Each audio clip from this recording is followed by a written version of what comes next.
Hello दोस्तों, नमस्कार। आप सभी दोस्तों का आपके अपने चैनल मैथ इन ईजीबी में आपका स्वागत है। जैसा कि आपको पता है, इस चैनल पे आप लोगों के लिए मैथ की क्लास लेके आता हूं, जो कि आपके आरआरबी ग्रुप डी के लिए इम्पॉर्टेंट होती है।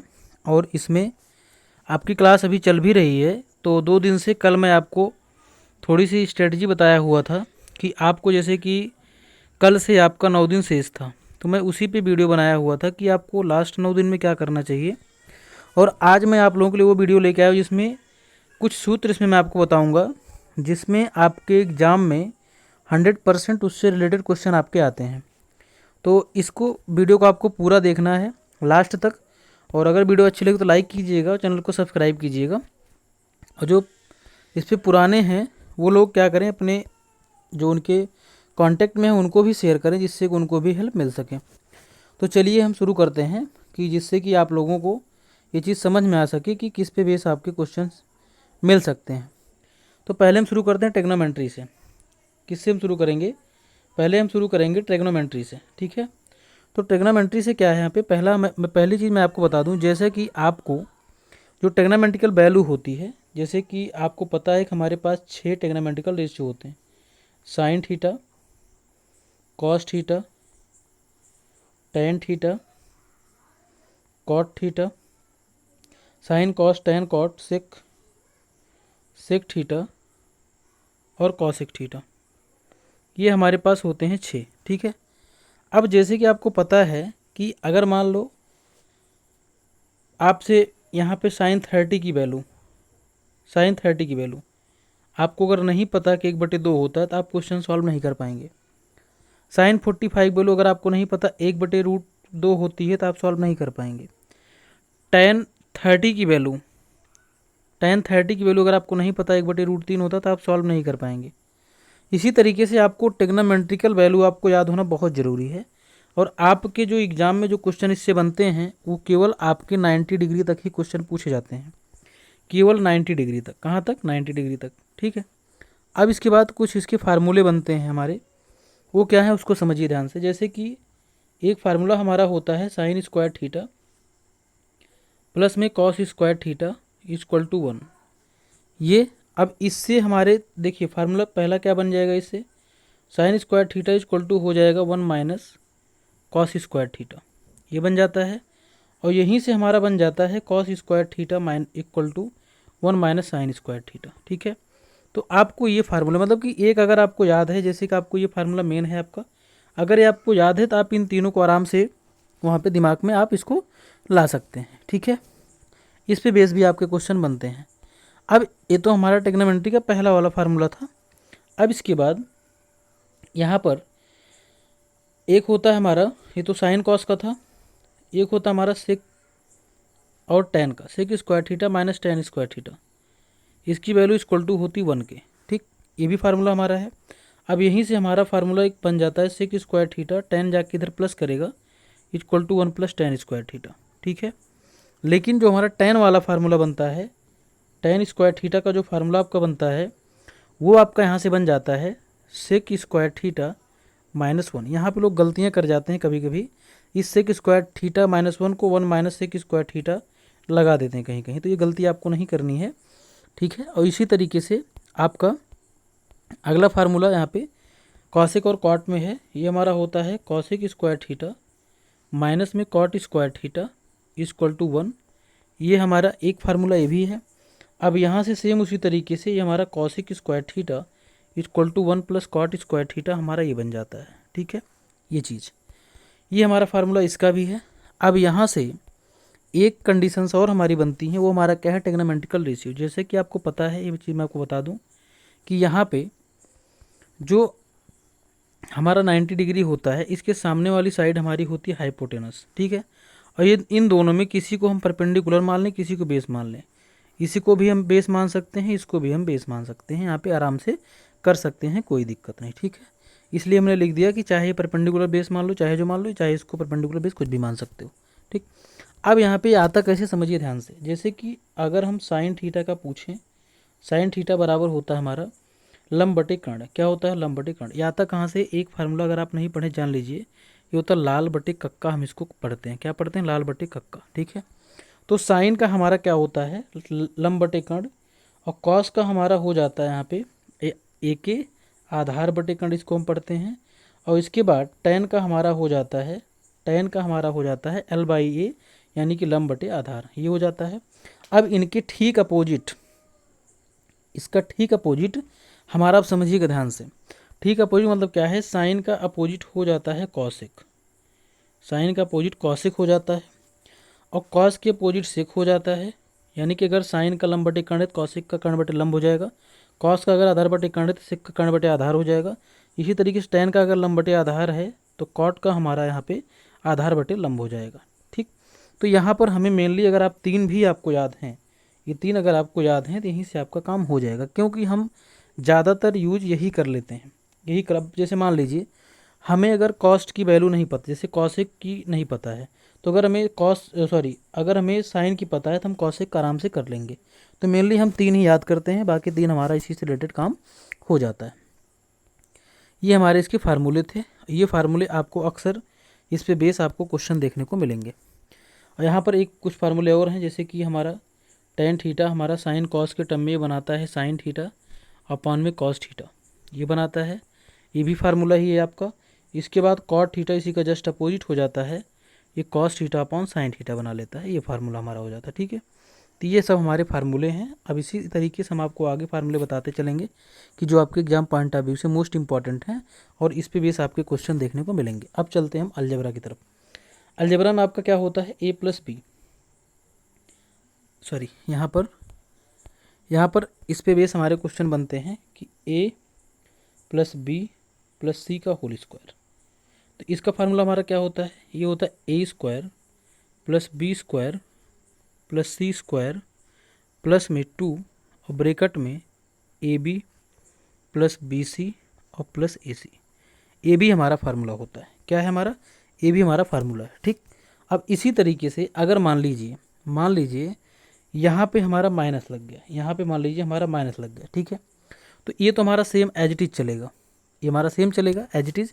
लेकिन यहाँ पे जो है, इसको जो हमारा 2ab 2bc 2ac लिखा हुआ है, यहाँ पे नॉर्मली क्या हो जाता है, जैसे ए बी हमारा प्लस में ही चलेगा, इसके बाद बी सी हमारा ये माइनस हो जाएगा, यहाँ माइनस लग जाएगा, और फिर यहाँ पे जो हमारा ए सी है, ए सी में भी क्या लग जाएगा, माइनस।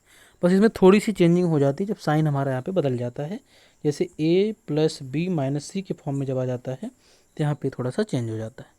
अब यहाँ पे अगला फार्मूला यहाँ पे हम देखते हैं अलजेब्रा का ही, वो हमारा क्या है, A cube plus B cube, A cube plus B cube plus C cube minus में 3abc बराबर इसका हमारा फार्मूला जो बनता है वो क्या है, एक ब्रैकेट में है a plus B plus C, और अगले ब्रैकेट में हमारा होता है a square plus B square plus C square minus A B minus B C minus A C, ये हमारा फार्मूला हो जाता है। ठीक है, ये तो हमारा होगा क्यूब वाला फार्मूला। कौन सा, क्यूब वाला। ठीक, ये सब मोस्ट इंपॉर्टेंट 100% इस पे क्वेश्चन अक्सर बनते हैं आपके एग्जाम में, अक्सर क्वेश्चन इस पे आपको देखने को मिलते हैं। ठीक है, अब इसी तरीके से अगला फार्मूला मैं आपको बताऊंगा, तो आप एक एक फार्मूले को नोट करते चलिएगा जिससे कि आपको इससे हेल्प मिल सके। ठीक है, क्योंकि अगर फार्मूला आपको याद है तभी आप क्वेश्चन कर पाएंगे, नहीं तो आप क्वेश्चन को सॉल्व ही नहीं कर पाएंगे, क्वेश्चन हमें करना कैसे है। ठीक है, अब आगे हम देखते हैं आगे क्या है। जैसे अब यहाँ पे हमने लिखा ए स्क्वायर माइनस ए, तो आपके नॉर्मल फार्मूले हैं जो आपको अक्सर याद रहते हैं, ए प्लस बी एक ब्रैकेट में और ए माइनस बी आपका एक ब्रैकेट में, ये हो गया। ठीक है, अब इसी तरीके से हम यहाँ पे देखते हैं ए स्क्वायर प्लस बी स्क्वायर बराबर आपका हो जाता है यहाँ पर ए square plus B square, A plus B का whole square, A plus B का होल स्क्वायर माइनस में 2ab, ये भी आपका एक फार्मूला है। और इसी तरीके से ए माइनस बी का whole square equal to A plus B का whole square, A plus B का होल स्क्वायर, इसके बाद माइनस में 4ab, ये भी आपका एक फार्मूला है। ठीक है, अब मैं आपको बता दूं कुछ एक्स वाई के फॉर्म में पढ़े होंगे, जैसे यहाँ पे एच बी चल रहा है वैसे वहाँ पे एक्स वाई चलता है, तो फार्मूले वही हैं, बाकी इसका फॉर्मेट थोड़ा सा ये भी हमने ले लिया है, बाकी एक्स वाई भी चल सकता है। ठीक है, तो ये फार्मूला आपका होगा इतना। तो ये सब आपके बहुत इंपॉर्टेंट फार्मूले हैं, और इसमें कुछ फार्मूले हमारे होंगे उसको भी देखते हैं। अगला हम देखते हैं कि हमारा जैसे कि एक होता है A cube plus B cube, ये होता है। तो इसका हमारा क्या होता है, ए प्लस बी का होल क्यूब, ए प्लस बी का होल क्यूब माइनस में 3ab और ब्रैकेट में हमारा होता है ए प्लस बी। ये भी हमारा एक फार्मूला है।